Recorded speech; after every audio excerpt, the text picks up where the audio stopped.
Hi, my name is Peter Gudzinski. I work for a company called MaxScheduler. We're continuing our web series for manufacturers and printers about software challenges they face in their businesses. We want to share our experiences. MaxScheduler is a scheduling software business. We've been doing it for about 20 years. We've helped companies schedule around 1 billion tasks.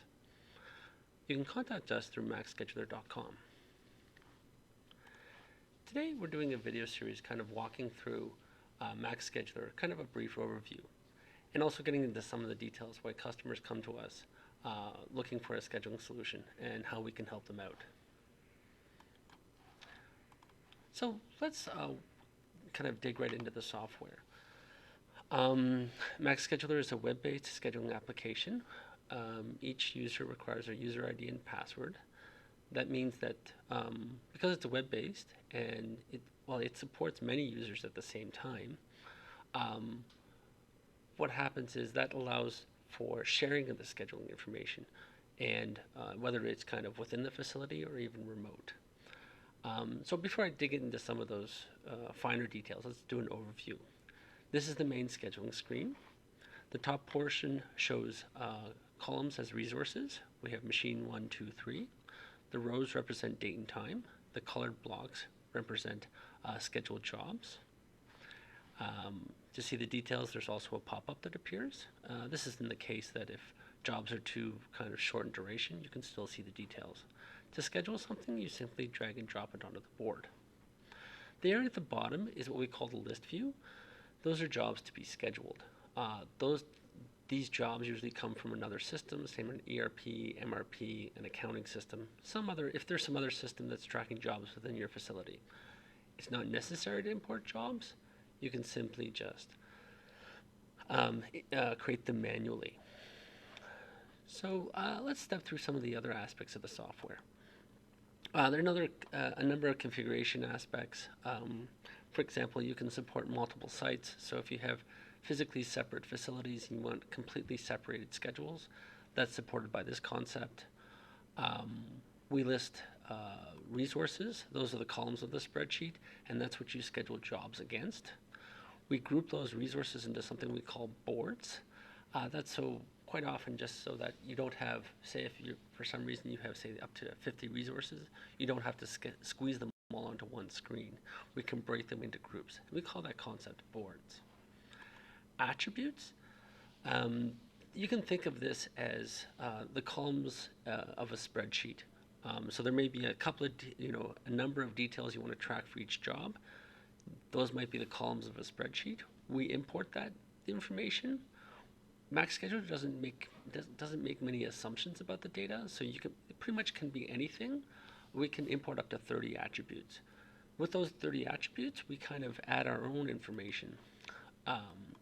So here's an example of a set of this is job information.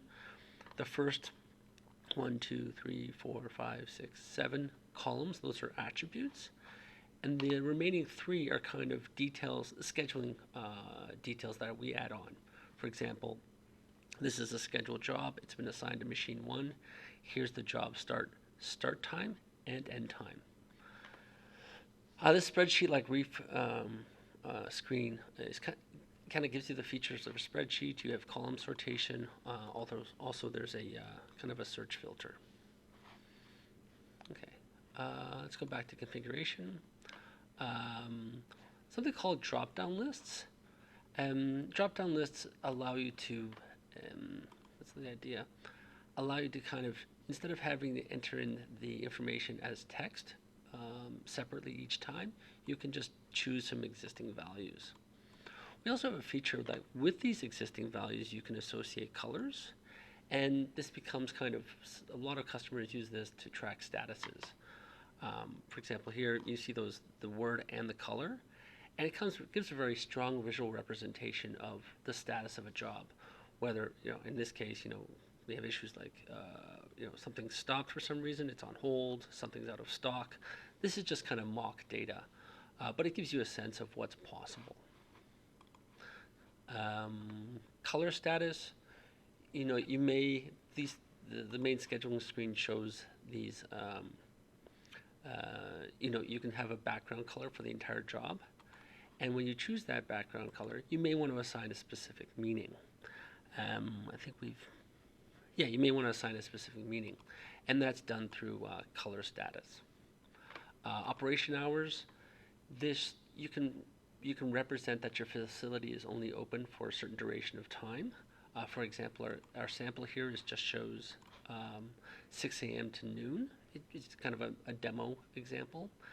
And and for 7 days a week, or for 5 days a week. And you can control that through operation hours.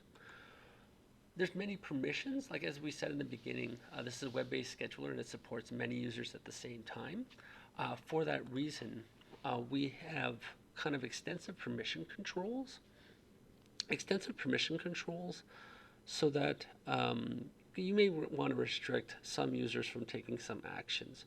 For example, an idea may be they're not that great with computers, or you want to limit control. Or, for example, they're people who don't necessarily have input, or you want to make sure the scheduler is the one who's making major changes to the schedule. So these, for example, this list of permissions here really can kind of give you a fine-grained control of what each user is able to do. You can really strip down the scheduling screen, so it's pretty much view only. Another aspect, here's how you import data. You can, drag and drop data into this block here, copy and paste from a spreadsheet. You can import a CSV. We go through a step of kind of reviewing the data, just so that you don't necessarily, there's a possibility of importing kind of garbage into the system and causing a lot of problems. We have what we call a review step. So it shows how the system's about to import the data and whether you think things are lining up correctly. Whether the data is falling into those buckets, those attribute buckets that we set up. Those attributes are the columns. We have also something called job change log. This job change log, what it shows is we record which user made which change. And therefore, if something really kind of screws up with the schedule, you can kind of dig into who made that change and perhaps correct that process so it doesn't necessarily happen in the future. So that's a basic introduction to our scheduling software. Thank you for your time.